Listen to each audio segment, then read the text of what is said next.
What did your parents say to you as a kid that still affects you today? My dad invented this game when I was 6 called Little Ghost. Whenever I did something wrong, he'd pretend I wasn't there. Not like normal ignoring, full erasure. He'd look through me, talk around me, set one less plate at dinner. My mom and brother had to play along or he'd get that look. The one that meant later. Once it lasted 3 days because I broke a glass figurine. 72 hours of being invisible in my own house. Asking for breakfast and watching my mom's eyes dart to my dad before she'd continue making only 3 lunches. Sitting at the table while they discussed my empty chair. Shame Kathleen couldn't be here today. Walking into rooms and watching conversations stop, then resume about how empty the house felt lately. The rules were simple. I had to earn my way back to existence by figuring out what I'd done and writing an apology letter. Sometimes I knew exactly what I'd done wrong. Other times I'd write 5-10 different letters, guessing at my crime before finding the right one. The worst was when I genuinely couldn't figure it out and would sob at the dinner table, begging to be seen while they discussed how peaceful the house had been lately. When I turned 13, my brother Randy stopped playing along. He was 16 and tried to talk to me during a ghost period. He'd whisper to me at night that he was sorry, that once he moved out we could both get away. But during ghost time, his eyes would slide past me just like everyone else's. My friend stopped coming over after Jessie witnessed it. She came for a sleepover during a ghost day. Kept asking my mom why she was setting only 3 places for dinner, why no one was answering when I spoke. Mom just smiled that tight smile and asked Jessie if she was feeling all right, because there were only 3 people in the house as far as she could see. Jessie called her mom to pick her up early. I got good at watching facial cues,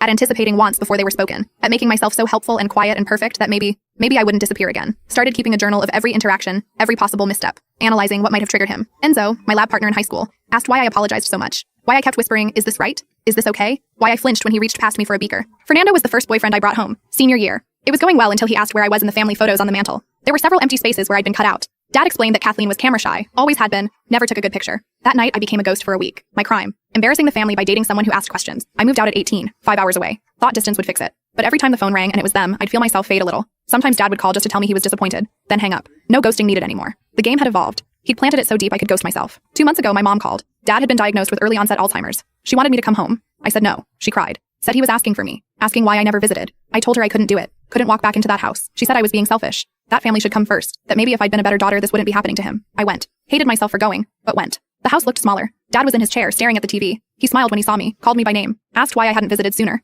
No mention of disappointment. No cold eyes. My chest felt tight, waiting for the moment he'd remember why he'd trained everyone to pretend I didn't exist. Mom pulled me aside, whispered that his memory was slipping backward, that he remembered me as a little girl, before I started causing problems, before the ghosting started, before I became the daughter who ruined everything. She said we shouldn't remind him of all the trouble I'd caused, that we should let him have peace. I sat with him for hours. He held my hand, told stories about when I was small, before everything, how proud he was of me, how smart I was. In his stories, I was golden, perfect, loved. I didn't recognize the child he described. By evening, I was exhausted from smiling, from pretending, from being the daughter he thought he had. That night, I couldn't sleep. Went downstairs for water and found Dad sitting in the dark. He looked up, eyes clear in a way they hadn't been all day. Asked what I was doing in his house. Said he didn't invite ghosts inside. My blood went cold. He remembered after all. But then he started crying. Actually crying. Said he was sorry for the game. Said his father had done it to him. That his father had learned it from his father before him. Generations of men turning their children into ghosts to teach them obedience. He'd sworn he wouldn't continue it, but then I was born so willful, so loud, so much like him that he panicked. Thought he was saving me from something worse.